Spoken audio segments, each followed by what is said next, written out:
2019 को मेरी शादी सैयद नसीर से हुई थी, जो मादनापेट के रहने वाले हैं। शादी के बाद से ही चुल्लों के डिमांड शुरू हो गए थे पैसों के वास्ते। शादी के बाद और एक्स्ट्रा सोना डिमांड करे तो मेरे पेरेंट्स वो भी दिए। शादी के बाद रियल एस्टेट प्रॉपर्टी डिमांड करे तो मेरे पेरेंट्स 500 गज का घर दिए। उसके बाद शादी के 6 महीने बाद मैं बाहर जाने की कोशिश करी तो मैं बाहर जाना बोल तो मेरे पेरेंट्स पैसे देना बोले। तो मेरे बड़े भाई यूएस से $1500 भिजाए उनको, सेकंड भाई $2500 भिजाए उनको। उसके बावजूद नहीं मैं आके तुम्हारा लेके जाता हूँ बोल के उन्होंने यहाँ पे आ गए।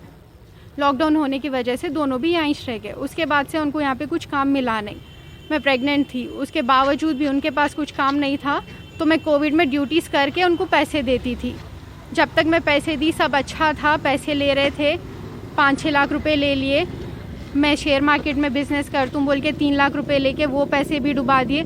फिर भी मैं खामोश थी, कुछ काम करेंगे अब नहीं तो कभी करेंगे, काम करेंगे, बिज़नेस करेंगे बोल के। उसके बाद जब बॉर्डर्स खुलना शुरू हुए तो उन्होंने फरमाइश रखी कि तुम्हारे पेरेंट्स के पास से 15 लाख रुपए लेके आना, मेरे को बाहर जाना है। मैं तुम्हारा लेने आके यहाँ पे अटक गया। मेरे पेरेंट्स नहीं लगा सकते, तुम्हारे पेरेंट्स लगाना। बोली मेरे पेरेंट्स तो नहीं लगा सकते 15 लाख।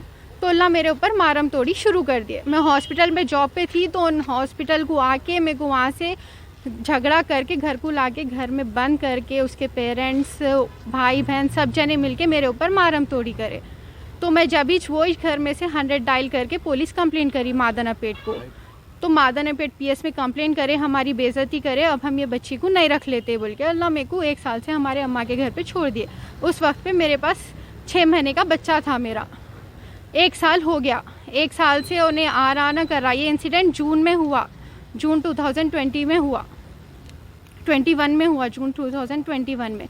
उसके बाद में मैं वुमेन पीएस में कंप्लेंट दी, वो केस चल रहा, नामपल्ली कोर्ट में चल रहा, 2 हियरिंग्स भी हो गए। बट उसके घर वाले आ रहे ना, उन्हारा मेंटेनेंस केस चल रहा, उन आया बट नहीं मेरे पास लॉयर रखने के पैसे नहीं है, मैं लॉयर नहीं रख सकता बोल के बोला। लास्ट अगस्त में हुई थी वो हियरिंग, अगस्त की 18 को हुई थी। आया, अब उन्हें आज मेरे को 10 बजे मालूम हुआ कि उसका रिसेप्शन चल रहा हिल्टन फंक्शन हॉल में, उन्हें कल शादी कर लिया बोल के। अब मेरे पास 2 साल का बच्चा है, मैं 1 साल से उसका वेट कर रही हूँ। उन्हें आता आज नहीं तो कल सुधरेगा, उसको रियलाइज़ हुएगा मैं उसके साथ क्या करी, उसका बच्चा है बोल के। अब उन्हें दूसरी शादी कर लिया। अब मेरी ज़िंदगी का क्या, मेरे बच्चे की ज़िंदगी का क्या। उसके घर कैसा मालूम हुआ? हमारे मामू से मालूम हुआ। हमारे मामू उसको गाड़ी में जा रहे तो देखे, जब मालूम करे तो उसका वलीमा है बोल के हमारे फ़ोटोज़ भी आए। वो फ़ोटोज़ देखने के बाद जब हम गए वहाँ पे फंक्शन हॉल तो हम सामने के गेट से जा रहे तो उन्हें पीछे के गेट से भाग गया। हमारे हाथ Hilton function hall Moinbagh petrol pump के ऑपोजिट में है। ये पीएस में कंप्लेंट करी आप?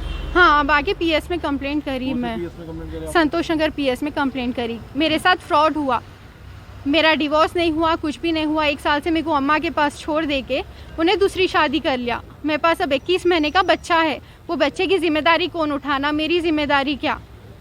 मुसलमानों में 4 मैरिज जायज़ है तो हर वाइफ को इक्वल हक देना है। 1 साल से मेरे को मेरे बच्चे को छोड़ दे के उन्हें मेरे साथ नाइंसाफ़ी करके दूसरी शादी कैसा कर लेता, मेरे को बोले बगैर, मेरे को मालूम हुए बगैर, मेरा कुछ फ़ैसला करके मेरे साथ कुछ इंसाफ करके तो कर लेना। उसके घर वाले कैसा कराते, उसके घर वाले, उसके ताया जब बीमार थे, मैं एक डॉक्टर हूँ तो मैं उनको हॉस्पिटल में रिक्वेस्ट करके 2nd वेव में बेड दिलाई। उन्होंने आज उसको घर में रख के उसकी दूसरी शादी करा रहे, जिसकी जान में बचाई ना, उन्होंने उसको घर में रख लेके उसकी दूसरी शादी करा रहे। उसके ताया, उसके खालू, उसके घर वाले सब मिले हुए हैं। और जो पैसों का है ना लालच, उसके अम्मा बाबा का बहुत है इसमें। उसके अम्मा बाबा उसको हमेशा सिखाते पैसे पूछना करके।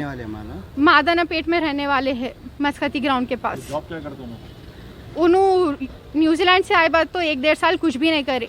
जब मेरे को मार के घर